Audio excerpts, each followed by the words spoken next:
As-tu déjà pris le temps de réfléchir à comment les Néphilim, ces êtres gigantesques d'autrefois, ont pu survivre au déluge qui a effacé presque toute vie de la surface de la Terre? La véritable réponse pourrait bien te surprendre. Crois-moi, la plupart des gens ignorent totalement ce que Moïse dit réellement à propos de la manière dont ces géants ont survécu. Et si la version qu'on t'a racontée sur le déluge et les Néphilim omettait un détail essentiel? Certains disent que l'un d'eux a trouvé un moyen de monter à bord de l'arche de Noé. D'autres pensent que les anges déchus ont répété leur rébellion pour faire revenir les géants. Mais aujourd'hui, nous allons explorer ce que Moïse a vraiment révélé. Ce n'est pas de la spéculation, c'est quelque chose qui est resté caché dans la Bible pendant des siècles, attendant d'être découvert. Es-tu prêt à entendre une vérité qui pourrait bouleverser tout ce que tu croyais savoir? Ce qui suit n'est pas une simple théorie, c'est une révélation profondément ancrée. Alors, reste bien attentif, nous allons plonger dans une partie méconnue de l'histoire biblique. Si tu es curieux et que tu veux continuer, laisse un commentaire avec le chiffre 777 pour montrer que tu suis. Prépare-toi. Ce que tu vas entendre maintenant pourrait complètement renverser ta compréhension. Comment les géants ont-ils réellement survécu au déluge? Moïse, dis-nous la vérité, celle qui attendait sous nos yeux. Un mystère est enfoui dans les anciennes écritures, un mystère que peu osent affronter.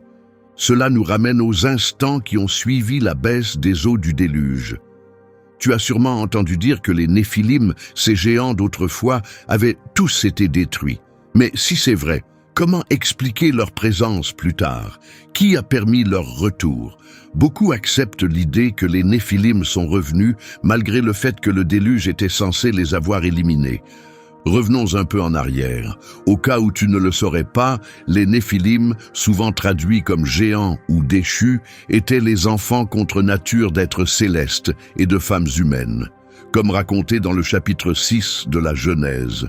Ce n'étaient pas simplement des hommes très grands, c'étaient des hybrides venus d'un autre monde, à la fois divin et humain. Et ils n'étaient pas de simples figurants. Leur corruption était l'une des principales raisons du déluge. Imagine un mal si extrême, si déformé, que le Créateur décide de tout recommencer. Genèse 6,4 dit « Les Néphilim étaient sur la terre en ces jours-là, et aussi après, lorsque les êtres célestes vinrent vers les filles des hommes et eurent des enfants avec elles.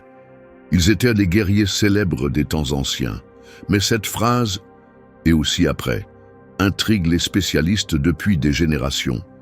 Que voulait vraiment dire Moïse? Suggérait-il un retour inattendu? Avant le temps de Noé, à l'époque de Jared, quelque chose d'inimaginable s'est produit. Le livre d'Enoch donne plus de détails, mais même la Genèse pose les bases. Des êtres célestes ont abandonné leur place légitime et sont descendus sur terre. Ils ont partagé avec l'humanité des connaissances interdites sur la guerre, les arts sombres, les désirs, des choses que nous n'étions jamais censés apprendre. Les Néphilim sont venus au monde lorsque ces êtres déchus ont eu des enfants avec des femmes humaines. Mais ils n'étaient pas seulement grands, ils ont causé la ruine partout autour d'eux. Imagine la terre à cette époque, la violence régnait partout. Les gens avaient perdu le sens du bien. Genèse 6,5 nous dit que Dieu a vu à quel point l'humanité était devenue mauvaise, que toutes ses pensées étaient tournées vers le mal en permanence. Le Créateur n'était pas rempli de colère comme un tyran cruel. Il était rempli de tristesse, comme un parent au cœur brisé. Alors, le cœur lourd, Dieu a dit « Je vais effacer l'homme que j'ai créé, ainsi que les animaux. » C'est ce qu'on lit dans Genèse 6,7. Pourtant, au milieu de tout ce mal, un homme s'est démarqué. Noé. Il était droit et fidèle dans un monde qui s'était détourné. Alors que tous les autres suivaient les ténèbres et la corruption, Noé est resté loyal envers Dieu. Genèse 6,9 le décrit comme un homme intègre à son époque, quelqu'un qui marchait avec Dieu. T'es-tu déjà demandé ce qu'il faut pour rester fidèle comme lui, pour croire quand tu es le seul à le faire? Dieu a choisi Noé pour continuer la lignée des justes. Il lui a donné des instructions précises pour construire une grande arche en bois de gopher. Chaque mesure avait son importance, et Noé a obéi. Il a fait entrer les animaux, il a fait entrer sa famille, puis le ciel a ouvert ses vannes. L'eau a jailli du sol et est montée très haut. Genèse 7 décrit ces moments terrifiants. Toute vie terrestre a disparu. Les oiseaux, les animaux domestiques, les bêtes sauvages, les créatures rampantes et tous les êtres humains. Seul Noé et ceux qui étaient avec lui dans l'arche ont survécu. Le message est clair. Rien en dehors de cette arche construite dans la foi n'a tenu. Aucun animal, aucun souffle de vie, aucun être corrompu, ou du moins, c'est ce qu'on croit. Voici le problème. Si le déluge a vraiment mis fin à toute vie, surtout celle des géants, alors pourquoi les retrouve-t-on quelques générations plus tard? Comment se fait-il que, lorsque Moïse conduit les Israélites près de la terre promise, ils se retrouvent face au même type d'êtres que ceux censés avoir disparu? Dans Nombre 13:33, les espions rapportent ce qu'ils ont vu à Canaan. Des hommes énormes, descendants des anciens géants. Ils ont dit, à côté d'eux, nous nous sentions comme des insectes, et c'est aussi comme ça qu'ils nous voyaient. Imagine ça. Des hommes forts, prêts au combat, paralysés par la peur à la simple vue de ces géants. Tu ressens leur frayeur? Si tu avais été à leur place, levant les yeux vers ces figures gigantesques, aurais-tu eu le courage de parler avec foi? Ou aurais-tu abandonné toi aussi, disant « on n'y arrivera pas ». Une autre version dit ceci. Nous avons vu les Néphilim là-bas, les Anakim descendent d'eux. Ce nom encore, Néphilim. Ce n'étaient pas simplement des humains très grands ou un autre type de peuple. Ils faisaient partie de la même lignée sombre. Et maintenant, une question énorme se pose. D'où venaient ces géants? Si Dieu les avait vraiment détruits, qui a osé les faire revenir? Ou bien, n'ont-ils jamais disparu? Avant de découvrir ce que Moïse dit ensuite, réfléchis à ceci. Et si le mal avait trouvé un moyen de contourner le jugement de Dieu? Et s'il n'était jamais parti, mais qu'il avait simplement attendu le bon moment pour revenir? Certains avancent une idée audacieuse, insolite, peut-être même invraisemblable. Ils affirment qu'un de ces anciens géants d'avant le déluge aurait réussi à rester près de l'arche. Peut-être qu'il s'est déguisé. Peut-être qu'il s'est accroché à l'extérieur du navire, caché sous la surface. C'est le genre d'histoire qu'on raconte quand on ne trouve pas d'explication à ce qu'on a vu. Mais y a-t-il un fond de vérité derrière ça?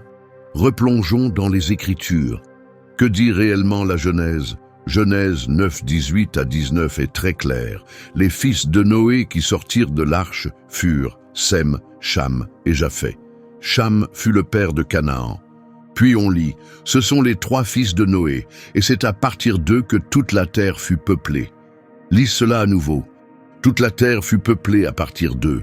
Cela signifie, selon le texte, que chaque être humain vivant après le déluge descend de ses 3 fils, Sem, Cham et Japheth. Aucun passager caché, aucun géant dissimulé sous le pont, aucun être secret flottant à côté de l'arche. Ce passage ne laisse aucune place à des survivants inattendus.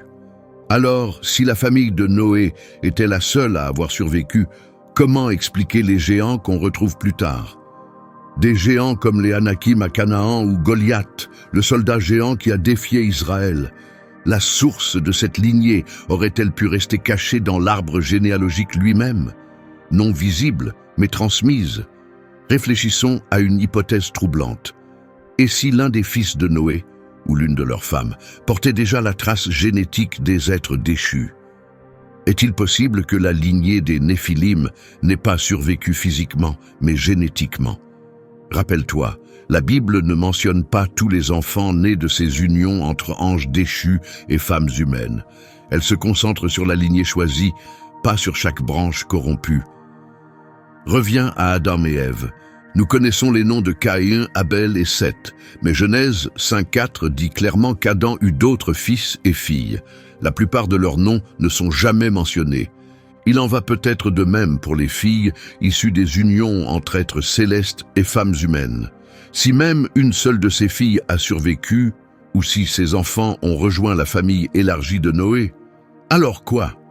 Est-il possible qu'une femme à bord de l'arche ait porté la lignée des Néphilim sans le montrer, sans être elle-même géante, mais simplement comme porteuse? La trace de la rébellion aurait-elle pu monter à bord de l'arche, non sous une forme visible, mais enfouie dans les gènes humains? Cela expliquerait pourquoi des géants réapparaissent après le déluge. Non parce qu'un géant a survécu physiquement, mais parce que leurs caractéristiques sont restées enfouies, transmises de génération en génération, discrètes au début, puis réactivées. Dans le livre des Nombres, les espions décrivent les descendants d'Anak dans le pays de Canaan. Ces gens étaient si énormes que les Israélites disaient « À nos propres yeux, nous étions comme des sauterelles, et c'est aussi comme ça qu'ils nous voyaient. » Nombre 13.3. Pourtant, d'autres ont proposé une autre idée. Peut-être qu'un second groupe d'anges déchus s'est rebellé après le déluge, attiré à nouveau par les femmes humaines, ce qui aurait donné naissance à d'autres Néphilim. Mais cette hypothèse s'effondre lorsqu'on examine de près une autre source ancienne. Le livre d'Enoch, un écrit juif respecté et même cité dans Jude 1.14, raconte une histoire puissante. Après que le premier groupe d'anges, appelés les veilleurs, ait abandonné leur place pour prendre des femmes comme épouses, révélant à l'humanité des savoirs interdits, Dieu a prononcé un jugement sévère et éternel. Ces anges furent enchaînés dans les ténèbres, enfermés jusqu'au dernier jour. Encore plus frappant est la réaction des êtres célestes face à ce jugement. Dans Enoch chapitre 68, l'ange Michel tremble de peur. Il se tourne vers Raphaël et demande « Qui peut survivre au jugement terrible qui vient de tomber, devant lequel ils se sont dissous ?» Puis il ajoute « Je ne me tiendrai pas à leur côté sous le regard de Dieu, car le Seigneur des esprits est furieux contre eux. » Il continue « Tout ce qu'ils ont tenté de cacher sera retenu contre eux à jamais. » Médite cela. Michel, l'un des plus puissants guerriers du ciel, a été profondément ébranlé par ce qu'il a vu. S'il a été terrifié, penses-tu vraiment qu'un autre ange aurait risqué de refaire la même faute? Le ferais-tu si tu te tenais devant le Créateur et voyais tes semblables enfermés pour l'éternité? Michel n'a pas seulement refusé d'aider les veilleurs, il a affirmé qu'aucun ange ni humain ne pouvait supporter le jugement qu'ils ont reçu. Le prix à payer pour avoir voulu se faire passer pour des dieux était une punition sans fin. Alors, est-il vraiment croyable qu'une autre vague d'anges ait pris ce risque en connaissant déjà les conséquences? C'est peu probable. Le livre d'Enoch nous montre que la rébellion des veilleurs fut un événement unique, et après avoir vu leur sort, aucun autre ange n'a osé suivre cette voie. Si c'est vrai, alors la porte aux Néphilim issus d'êtres célestes a été fermée pour de bon. Mais le mystère demeure, d'où venaient donc ces géants après le déluge? Tous les signes semblent ramener à Cham, ou peut-être Japheth. La Genèse est claire à ce sujet encore et encore. Les fils de Noé qui sortirent de l'arche furent Sem, Cham et Japheth, et c'est à partir d'eux que la terre entière fut remplie. Aucun étranger, aucun passager surnaturel, seulement les 3 fils de Noé pour repeupler le monde. Les descendants de Cham auraient-ils été le canal par lequel cette ancienne lignée est revenue? Les enfants de Canaan auraient-ils hérité de plus que de la rébellion? Peut-être que quelque chose de plus profond a survécu, quelque chose de transformé, d'enfoui. Et maintenant, cette pensée glaçante, si tu avais été à bord de l'arche, aurais-tu détecté ce qui était caché dans l'ADN de quelqu'un? Aurais-tu vu la menace enfouie dans les générations à venir? Parce que parfois, survivre ne signifie pas s'accrocher à l'extérieur d'un bateau. Cela vient de ce qui est silencieusement porté à l'intérieur. Un héritage, en sommeil. Après que les eaux se furent retirées et que l'arche se posa sur la terre ferme, une nouvelle ère commença. Noé et sa famille posèrent le pied sur un sol solide, dernier survivant d'un monde purifié par un déluge envoyé par Dieu. Mais même avec ce nouveau départ, les traces du passé n'avaient pas complètement disparu. Selon la Genèse, quelque temps après s'être installé, Noé planta une vigne, fit du vin et en but jusqu'à l'ivresse. Dans cet état de vulnérabilité, un événement troublant se produisit. impliquant son fils Cham. Nous reviendrons plus en détail sur ce moment dans un autre épisode, mais pour l'instant, ce qui importe, c'est ce qui s'est passé ensuite. À cause des actes de Cham, Noé ne prononça pas de malédiction contre Cham lui-même, mais contre son fils, Canaan. Genèse 9, 25 rapporte les paroles de Noé. « Maudit soit Canaan, qu'il soit l'esclave des esclaves de ses frères. » Ce n'était pas un simple reproche. C'était une parole prophétique qui allait marquer les générations futures. Mais il faut maintenant corriger une erreur ancienne. T'a-t-on déjà dit que toute la lignée de Cham avait été maudite? Que les peuples d'origine africaine portaient cette malédiction? Malheureusement, cette fausse croyance a été transmise par beaucoup. Mais remettons les choses à leur place. Cette idée n'est pas dans les Écritures. La Bible ne dit jamais que Cham a été maudit. Seul Canaan a reçu ce jugement. Il n'y a pas de malédiction de Cham dans le texte sacré. Ce que certains ont déformé pour justifier le racisme et l'esclavage n'a aucun fondement dans la parole de Dieu. C'est un mensonge inventé par les hommes qui a enveloppé les préjugés d'un langage religieux. Combien de vies et de cultures ont été brisées à cause d'un faux enseignement présenté comme une vérité? Si cela ouvre tes yeux, prends un moment pour y réfléchir sérieusement. Et si cette nouvelle compréhension t'aide à te libérer de mensonges hérités, écris 777 pour défendre la vérité et la clarté. Revenons maintenant à l'histoire. Regardons de plus près les descendants de Cham. Dans Genèse 10, on lit que Cham eut 4 fils, Cush, Mitsraïm, Put et Canaan. Cush est lié à la région de l'Éthiopie, Mitsraïm à l'Égypte ancienne, Put aux zones proches de la Libye. Et Canaan, celui nommé dans la malédiction de Noé, s'est installé dans la région qui deviendrait plus tard l'héritage d'Israël, la terre promise. Mais souviens-toi, la malédiction ne concernait que Canaan, pas ses frères. Pourtant, ce sont les descendants de Canaan qui deviendront certains des peuples les plus connus de la Bible.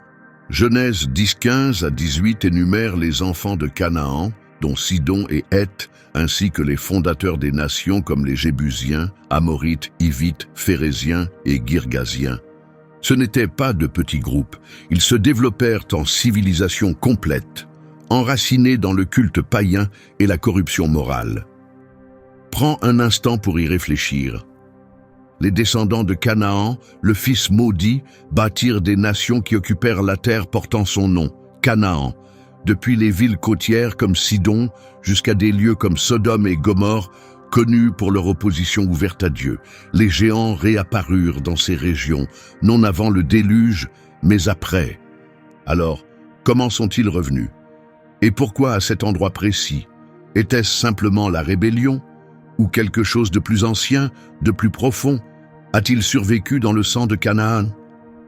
Réfléchis à ceci.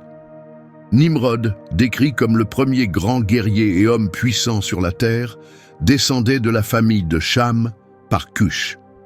Nimrod fut le bâtisseur de Babel et de Ninive, 2 cités qui défiaient directement le ciel.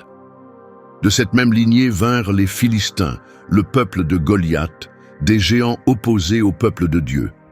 Pourtant, malgré tous ces signes, les descendants de Cham ne s'arrêtèrent pas. Ils construisirent des empires, élevèrent des monuments et gagnèrent en influence. Mais leur succès portait plus que de l'ambition. Il portait peut-être une trace de cette ancienne corruption datant des jours de Jared, lorsque des êtres célestes souillèrent la nature humaine. Dans Deutéronome 7, 1-2, Dieu donne aux Israélites un ordre très clair, alors qu'ils se préparent à entrer en Canaan. Il ne leur demande pas de signer des traités de paix, il ne leur dit pas de vivre à côté de ces peuples, il leur dit de les éliminer complètement. Pourquoi? Parce que ces peuples ne suivaient pas seulement de faux dieux, ils étaient profondément corrompus. L'Écriture dit, lorsque l'Éternel ton Dieu t'aura fait entrer dans le pays que tu vas posséder, tu devras vaincre et éliminer totalement ces nations. Ne concluez aucun pacte avec elles. N'ayez aucune pitié. Deutéronome 7, 1-2. Ce n'était pas une question de pouvoir. C'était une instruction divine pour protéger la pureté. Le peuple d'Israël entrait dans une terre imbibée de rébellion depuis des générations. une terre où le péché avait atteint sa maturité. Ces cultures étaient connues pour l'idolâtrie, les sacrifices d'enfants, la corruption sexuelle et peut-être l'influence réactivée des Néphilim. Tout cela était présent en Canaan. Dieu ne voulait pas être cruel. Il voulait protéger son peuple de ce qui s'était réveillé là-bas. C'est pourquoi les Hittites, Amorites, Cananéens, Phérésiens, Hivites et Jébusiens devaient être éliminés. Ce n'était pas à cause de leur origine ou de leur couleur de peau, mais à cause de leur état spirituel. Le problème n'a jamais été la couleur. C'était la rébellion héréditaire. C'était un héritage maudit, pas un territoire physique. C'était une question de préserver l'alliance. Et maintenant, le regard se tourne vers toi. Si tu te tenais à la place d'Israël, au bord de la terre promise, entendant Dieu dire « Éloigne ce qui ne peut être sauvé », écouterais-tu? Ou hésiterais-tu, incertain de ce qui se cache vraiment sous la surface? Car le mal n'apparaît pas toujours comme un monstre. Parfois, il se présente sous forme de culture, de tradition, de communauté ou même de fierté nationale. Mais quand Dieu dit que cela doit disparaître, il ne manque pas de bonté. Il agit avec justice. Lorsque l'on prend du recul et qu'on relie les points de la Genèse à Enoch, du jugement des veilleurs au retour étrange des géants, une vérité devient impossible à ignorer. La faute des anges déchus ne s'est pas arrêtée avec le déluge. D'une certaine manière, son impact a perduré. Pas sous la forme d'une créature visible accrochée à l'arche, mais comme un écho caché, transmis silencieusement au fil des générations. Et c'est dans une lignée en particulier que cette corruption invisible s'est installée, celle des descendants de Canaan. Oui, le même Canaan qui fut maudit par Noé. Ce n'était pas une question de race, de supériorité ou d'infériorité.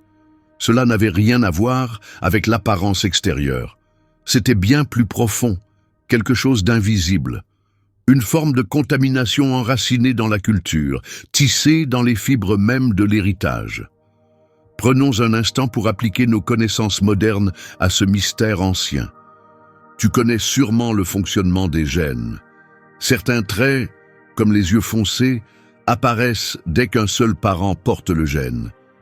Mais d'autres, comme les yeux clairs, peuvent rester cachés pendant des générations et ne se manifester que si les deux parents transmettent ce gène récessif. Imagine maintenant le trait des Néphilim, lié à une taille ou une force anormale, agissant de la même manière, endormi, invisible, en attente. Et si ce trait caché avait trouvé refuge dans la lignée de Canaan? Et s'il était resté enfoui jusqu'à ce que les bonnes conditions le réveillent, jusqu'à la naissance de quelqu'un comme Goliath? Et maintenant, imagine, si tu avais vécu à cette époque, aurais-tu su reconnaître ceux qui portaient ce secret? Aurais-tu perçu ceux qui transportaient un héritage endormi des déchus? Considère aussi ceci. Dans les temps anciens, il était courant d'épouser un membre de sa famille élargie. Ce n'était pas considéré comme mauvais. C'était un moyen de faire croître la population. Mais génétiquement, cela comportait des risques. Quand des personnes ayant une origine commune ont des enfants, les traits cachés ont bien plus de chances de réapparaître. Alors, si le trait lié aux Néphilim était récessif, que se passait-il lorsque les descendants de Canaan se mariaient entre eux? Le résultat pouvait être des géants. Non pas parce qu'une nouvelle rébellion céleste avait eu lieu, mais parce que quelque chose d'ancien refaisait surface. Même la Bible confirme que les mariages entre proches faisaient partie de l'histoire ancienne. Prenons Abraham et Sarah. Dans Genèse 20:12, Abraham dit à Abimélec, « Elle est bien ma sœur, fille de mon père, mais non de ma mère, et elle est devenue ma femme. » Ce n'était pas symbolique, c'était littéral. Sarah était la demi-sœur d'Abraham. Et ils n'étaient pas les seuls. Avant que Dieu ne donne la loi, ce type d'union faisait partie du développement humain. Des écrits anciens comme les Jubilés, Enoch ou Jachère, même s'ils ne sont pas inclus dans toutes les traditions, rapportent de nombreuses unions de ce genre. Depuis les enfants d'Adam jusqu'aux familles de Jared et Noé, les mariages entre proches étaient fréquents. Pourquoi? Parce qu'il y avait peu de gens sur la terre. Mais spirituellement et biologiquement, l'impact était immense. Imagine maintenant que cela ait eu lieu dans la lignée de Canaan, une lignée déjà marquée par Noé, peut-être déjà porteuse de cette ancienne trace obscure. Se pourrait-il qu'en se mariant entre eux, le trait enfoui du gigantisme se soit réveillé, non seulement en Goliath, mais chez d'autres avant lui et après lui. C'est pourquoi les ordres de Dieu, bien qu'ils puissent nous sembler sévères aujourd'hui, étaient prononcés avec autant de fermeté. Dans Deutéronome 7, Dieu ordonne aux Israélites d'éliminer complètement les 7 nations présentes en Canaan, pas seulement parce qu'elles adoraient de faux dieux, mais parce que quelque chose de beaucoup plus profond était à l'œuvre, quelque chose d'ancien, quelque chose de spirituellement et peut-être génétiquement corrompu. Mais souviens-toi, Dieu est juste. Il ne permet pas que les cycles de corruption se répètent indéfiniment. Il a fini par donner de nouvelles lois, indiquant clairement que ce qui avait été toléré aux origines ne serait plus permis sous l'Alliance. Dans Lévitique 18:9, Dieu déclare avec clarté « Tu ne découvriras pas la nudité de ta sœur, fille de ton père ou fille de ta mère, qu'elle soit née dans la maison ou ailleurs.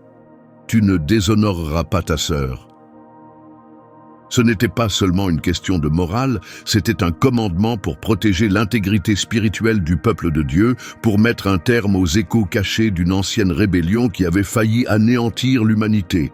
Ramenons cela à ta propre perspective. Imagine vivre à cette époque sans savoir qu'un danger était enfoui dans ton arbre généalogique. Aurais-tu reconnu les signes du retour de cette ancienne noirceur ? Aurais-tu écouté la voix de Dieu quand il t'ordonnait de rompre les liens, de détruire les schémas, de faire tomber ce qui semblait normal, même si tu ne comprenais pas tout de suite pourquoi? Car parfois, la menace que Dieu nous demande d'éloigner ne se voit pas de l'extérieur. Elle est cachée dans les racines spirituelles, transmises de génération en génération. Et si on ne l'arrête pas, elle grandit. Elle devient plus forte, plus bruyante, plus résistante à Dieu, comme Goliath. Tu connais sûrement l'histoire de David et Goliath, mais t'es-tu déjà demandé d'où venait Goliath? Pas seulement du champ de bataille, pas seulement de la ville de Gath, mais de sa lignée, de son sang, de ses origines.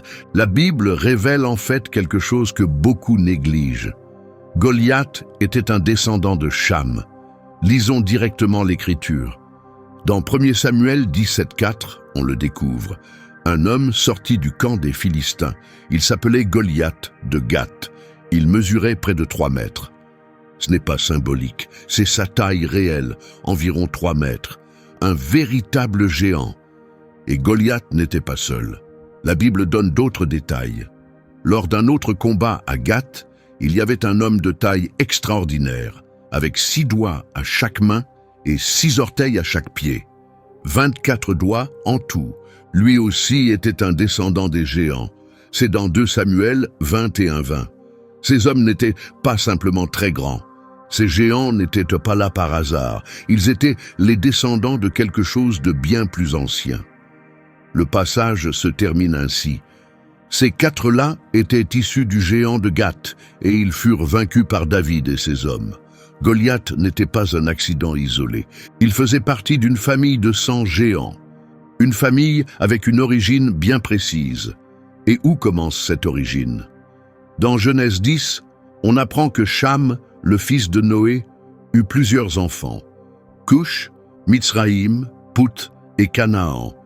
De Mitsraïm sont issus les peuples d'Égypte, et de ses descendants vinrent les Caslouim, qui donnèrent naissance aux Philistins. Oui, tu as bien entendu. Les Philistins, le peuple pour lequel Goliath combattait, venaient directement de la famille de Cham. C'est écrit dans Genèse 10, 13 à 14. Et soudain, tout s'éclaire. L'immense taille de Goliath n'était pas un hasard. Sa force, sa stature impressionnante et même ses proches avec des doigts et des orteils supplémentaires, tout cela mène à une lignée corrompue. Une lignée qui très probablement passe par Canaan, le fils maudit de Noé. Même si Noé était juste et marchait avec Dieu, la Bible suggère que les femmes de ses fils n'étaient peut-être pas aussi pures. Et si l'une d'elles portait un trait récessif lié au Néphilim, cette trace génétique aurait pu se transmettre discrètement à travers le temps, jusqu'à réapparaître sous forme de géants.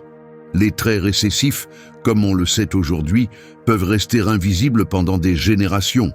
On ne les remarque pas toujours, mais ils restent présents dans le sang, en attente du moment opportun pour ressurgir.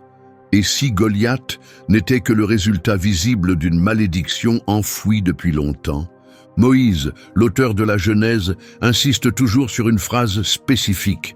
Il ne dit jamais simplement « Cham », il écrit « Cham, le père de Canaan », encore et encore. Pourquoi une telle insistance ? Peut-être parce que Moïse, inspiré par Dieu, voulait souligner une lignée importante, une lignée liée non seulement à la rébellion, mais aussi au retour des géants.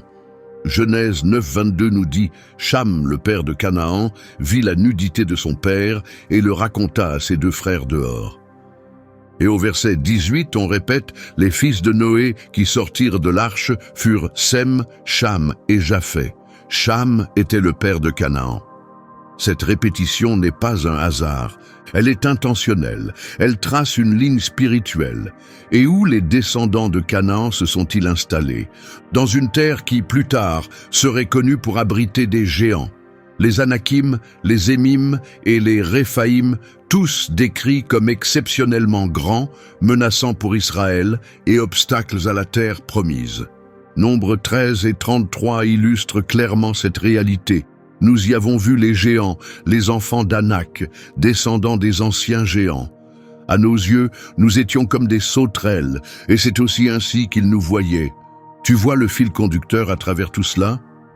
Ressens-tu cette ancienne influence revenir à la surface? Même dans Deutéronome 2:10-11, le peuple de Moab se souvenait de ces figures.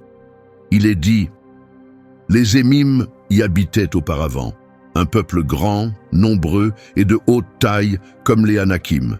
Ils étaient aussi considérés comme des géants. » Ce n'étaient pas des mythes. C'étaient des souvenirs, et ces souvenirs étaient terrifiants. C'est précisément pourquoi les ordres donnés à Israël, même s'ils peuvent nous sembler durs aujourd'hui, étaient en réalité une opération spirituelle précise, pas un acte cruel. Dans Deutéronome 7:3, Dieu donne cet avertissement « Tu ne contracteras point de mariage avec eux, tu ne donneras point ta fille à leur fils, et tu ne prendras point leur fille pour ton fils. » Non parce que Dieu était injuste, mais parce qu'il protégeait son peuple de quelque chose de plus profond que la culture, une influence spirituelle et génétique dangereuse qui avait déjà failli anéantir l'humanité. Alors maintenant, pose-toi la question. Qu'aurais-tu fait si tu avais été un Israélite, debout face à cette terre, regardant les descendants de géants, nés d'une lignée souillée par une rébellion ancienne? Aurais-tu obéi sans discuter?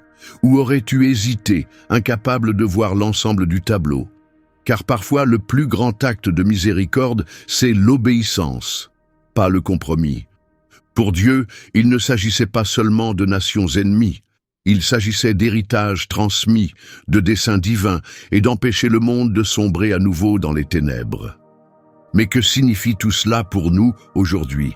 Cela nous montre que le mal ne porte pas toujours un visage évident. Certains géants ne portent pas d'armes.